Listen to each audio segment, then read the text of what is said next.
آج بات کریں گے پاکستان کے اکنامک ہب کراچی شہر کے متعلق۔ ویسے تو میں کوشش کرتا ہوں کہ پاکستان کے دیگر شہروں کے متعلق بھی بات کرتا رہوں، لیکن کراچی شہر کے بارے میں بات کرنا بہت ضروری اس وجہ سے بھی ہے انفارچونیٹلی، کیونکہ لوگوں کو ایسا تاثر جاتا ہے کہ یہ شہر شاید نیگلیکٹڈ ہے، اور اس کے نیگلیکٹ کے پیچھے کون ہے۔ میں اگلے دن شہر میں سفر کر رہا تھا، سفر اردو والا، ورنہ انگریزی میں بھی سفر ہوتا ہے، تو وہ میں جا رہا سڑک پر تو میں نے احساس کیا کہ کئی دن سے گاڑی اچھل بہت رہی ہے، کھڈے بہت ہیں، کچھ ایسے تکلیف سی محسوس ہوئی جیسے سڑک بڑی ناہموار سی ہے۔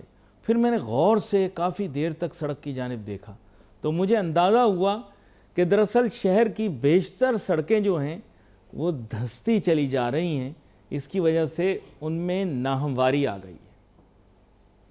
میری بات پر غور کرنا میرے پیارے کراچی والوں، شہر کی جو سڑکیں ہیں ان کی اپ کیپ نہیں ہوئی، اپ کیپ نہ ہونے کی وجہ سے وقت کے ساتھ ساتھ وہ دھستی جا رہی ہیں تو ناہمواری آ گئی ہے۔ جو سڑک ظاہری طور پر ٹوٹی نہیں بھی ہوئی اس میں بھی جھٹکے محسوس ہو رہے ہیں، کیونکہ انفراسٹرکچر اپ گریڈ نہیں آیا۔ کوئی بھی شہر ہو، اس کی بنیادی ججمنٹ میں اس کی سڑکوں سے کرتا ہوں۔ چلو آپ بولو کہ چلو یہ پیمانہ نہیں ہونا چاہیے، تو پھر بنیادی ضروریات پیمانہ بن جائیں گی۔ پانی اس شہر میں کتنے کا خریدا جاتا ہے یہ آپ بھی جانتے ہیں۔ جتنا زیادہ امیروں کا علاقہ ہوگا اتنی زیادہ پانی کی قلت ہوگی۔ غور کیجئے گا، الٹا لٹکو گے تو سیدھا نظر آئے گا اس شہر میں گنگا الٹی بہتی ہے۔ جتنا زیادہ امیروں کا علاقہ اتنی زیادہ پانی کی قلت، کیونکہ ٹینکر غریب تو خرید نہیں سکتا، امیر دو دو تین تین منگوائے گا۔ صحیح کہہ رہا ہوں غلط کہہ رہا ہوں؟ بجلی کی دستیابی اس شہر کے اندر اب بڑھ تو گئی ہے، لیکن بجلی کے دام اور نرخ بھی بڑھ گئے۔ گیس کی لوڈ شیڈنگ اب ایک مستقل فینومینا بن گیا ہے اور ہم بھی عادی ہو گئے۔ لیکن کیا ترقی یافتہ ممالک میں ایسا ہوتا ہے؟ نو، ترقی یافتہ ممالک کے اندر ایسا نہیں ہوتا۔ آپ کے سوال کا جواب، اور اس سوال کے متعلق مزید جوابات بھی لوں گا۔ میرے ساتھ بہت ہی اہم مہمان شامل گفتگو ہیں، جناب شمیم احمد صاحب، یہ ایم سی ممبر بھی رہے ہیں کے سی سی آئی کے، اور جو سب کمیٹی تھی ریجنل ٹریڈ کی اس کے چیئرمین بھی رہے ہیں، سابق چیئرمین۔ ویلکم کرتا ہوں سر آپ کو۔ بہت بہت شکریہ۔ اب بات کچھ ایسی ہے، شمیم احمد صاحب کے پروگرام کے آغاز سے پہلے بھی مجھے یہ احساس تو ہو گیا تھا کہ شہر کے لیے آپ کے دل میں درد بہت ہے، اور ہم سب کے ہی دل میں ہیں، کراچی والے محبت کرتے ہیں اپنے شہر کو، اکنامک ہب کہتے ہیں، ریونیو کا میجر پرووائیڈر کہتے ہیں، بالکل، لیکن انفارچونیٹلی اس کا جو انفراسٹرکچر ہے اس کا تو اب میڈیا کے اوپر کیا الفاظ استعمال کروں، فیملی شو ہے، کہہ نہیں سکتا، لیکن آپ بھی سمجھ جائیں، ناظرین بھی سمجھ جائیں۔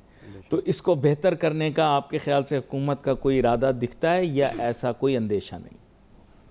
بسم اللہ الرحمن الرحیم۔ بہت بہت شکریہ۔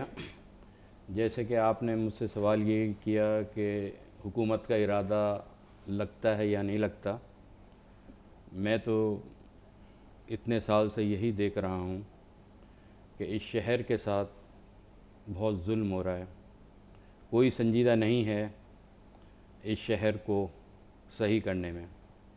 کیا وجہ ہے؟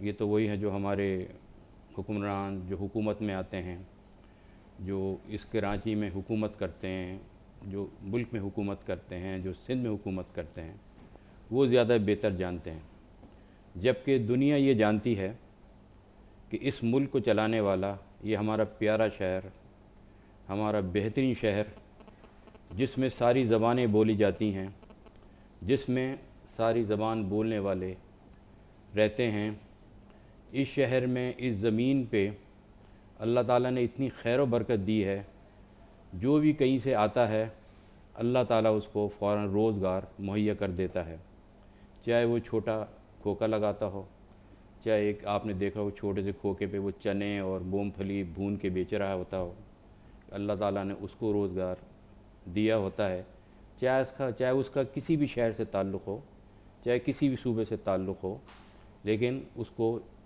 روزگار ملتا ہے۔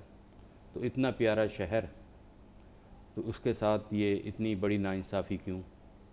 پانی اس شہر کو نہیں ملتا، بجلی اس شہر کو نہیں ملتی، کئی گھنٹوں کی لوڈ شیڈنگ ہوتی ہے، تو یہ سب کیوں ہے؟ اب دوسرا تیسرا سب سے بڑا ظلم، جو گیس ہر ایک کوئی چھوٹا بڑا اپنے گھروں میں استعمال کر سکتا تھا آسانی سے، اس کی بھی قیمتیں آپ نے کہاں سے کہاں پہنچا دی۔ اس کے باقاعدہ آپ نے رولز بنا دیے کہ اتنی گیس استعمال کرو گے تو اتنے کی ملے گی، اس سے بھی ایک پوائنٹ بڑھ گیا آپ کا تو اس کی قیمت ڈبل ہو جائے گی، اس سے پھر آگے بڑھ گیا پوائنٹ آپ کا تو ٹرپل ہو جائے گی۔ یہ سب کیا ہو رہا ہے؟ کیوں ہو رہا ہے؟ بیچارے کراچی والے، آپ سب جانتے ہیں اس ملک کو چلانے والا کون سا شہر ہے؟ واحد شہر یہ میرے پیارا ہم سب کا جو بھی پاکستانی ان کا شہر یہ پیارا کراچی ہے۔ 54% ایکسپورٹ کراچی سے ہوتی ہے، 90% ٹیکس کراچی دیتا ہے۔ تو پھر کیوں، جب کہ آپ نے ٹیکسوں کا بھرمار ایک انبار لگا رکھا ہے، تو اس ہمارے عام شہری کو اس کا ریٹرن کیوں نہیں ملتا؟ اس کی کیا وجہ ہے؟ سب جانتے ہیں۔ آپ دیکھیں یہ ٹوٹا پھوٹا شہر، جس سڑک پہ آپ نکل جائیں، جس جگہ آپ نکل جائیں، اگر آپ بالکل فٹ ہوں گے تو اگر 1 گھنٹے کا سفر جو 2 گھنٹے میں سفر وہ طے ہو رہا ہے، 3 گھنٹوں میں سفر طے ہو رہا ہے، کتنا وقت کا ضیاع ہو رہا ہے، کتنا پیٹرول کا یہ مہنگا پیٹرول جو جل رہا ہے، اور آپ کی گاڑی کی جو مینٹیننس ہے، چاہے گاڑی ہو، موٹر بائک ہو، بس ہو، جو بھی ہو، اس کی مینٹیننس ڈبل ہو جاتی ہے۔ تو اس سب میں کتنا پیسہ کا ضیاع ہے۔ تو آپ سوچیں، ایمرجنسی ایمبولینس ہے، کسی کو کوئی پرابلم ہے، سب بیچ میں پھنسے ہوئے ہوتے ہیں۔ آپ جب تک اس شہر کے روڈ نہیں بنائیں گے، آپ جب تک اس شہر کے لیے آسانیاں پیدا نہیں کریں گے، اگر کوئی روڈ آپ توڑتے ہیں تو وہ کئی مہینوں تک پڑا رہتا ہے۔ آپ کا جو یہ گرین لائن کا منصوبہ ہے جی، اس کا آپ حشر دیکھ لیں۔ اب تو ہم نے کافی عرصے کے لیے بند کر دیا ہے، جی پورا یونیورسٹی روڈ بند کر دیا ہے، پورا یونیورسٹی روڈ بند کر دیا آپ نے۔ ٹھیک کر رہے ہیں ہم، اور اس کا حال کیا تھا؟ 1 فٹ کے گڑھے تھے۔ اگر 4 پہیوں والی گاڑی جا رہی ہے، اگر پورا سفر کر لے تو اس کے آگے جا کے 2 ہی پہیے ملیں گے۔ تو یہ تو روڈوں کا حشر ہے۔ ہمارا سائٹ کا ایریا، انڈسٹریل ایریا جو ہب ہے کراچی کا سائٹ ایریا، آپ بلیو کریں اگر آپ غنی چورنگی سے لیفٹ پہ ٹرن کریں گے تو اس روڈ کے اندر 1 فٹ کے گڑھے ہیں، گڑھے باقاعدہ۔ وہاں گاڑی تو چلنے کی مشکل بات ہے، آپ پیدل نہیں چل سکتے۔